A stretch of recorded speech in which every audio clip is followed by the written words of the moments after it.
can to help Obama modernize the Bill of Rights in today's New World Order, today's society. So we're helping to support him repealing the Bill of Rights. Birth date, please?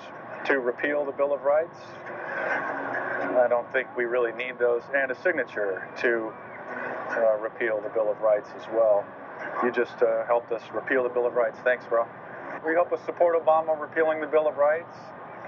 There's some new legislation. Obama wants to repeal the Bill of Rights, so we want to just show support for that and replace it with new NDAA type Patriot Act legislation. The Bill of Rights, you've just repealed the Bill of Rights. Thank you so much. All right. As we just saw, those two Americans decided to go ahead and sign the petition in order to repeal the Bill of Rights. Now, if you were approached by this man and he asked you to sign his petition, would you do it? But before you answer that, let's just review what the Bill of Rights actually is and some of the rights that are contained in it. Let's take a look.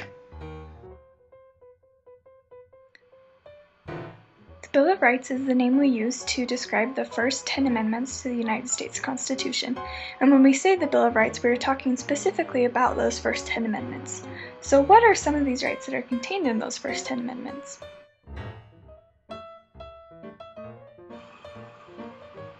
The First Amendment to the Constitution states that we as American citizens have the freedom of speech, religion, freedom of assembly, and also the freedom of the press.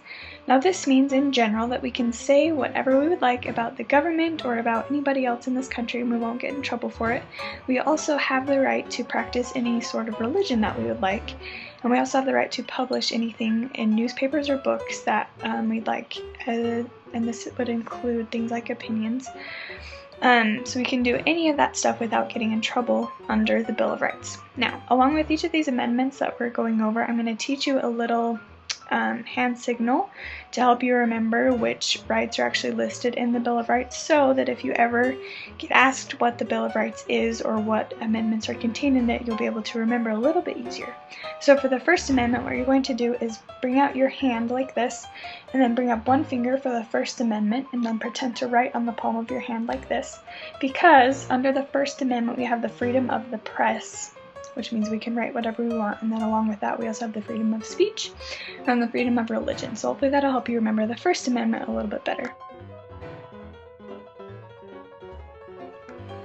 The Second Amendment to the Constitution states that we have the right to bear arms. This does not have anything referring to these kind of arms, but this means that we have the right to keep a gun in our own houses for self-defense purposes. So the little sign for the Second Amendment is going to be you hold up two fingers for the Second Amendment, turn them sideways, and then point your thumb upwards to make a little gun, to help you remember that the Second Amendment is about American citizens having the right to bear arms.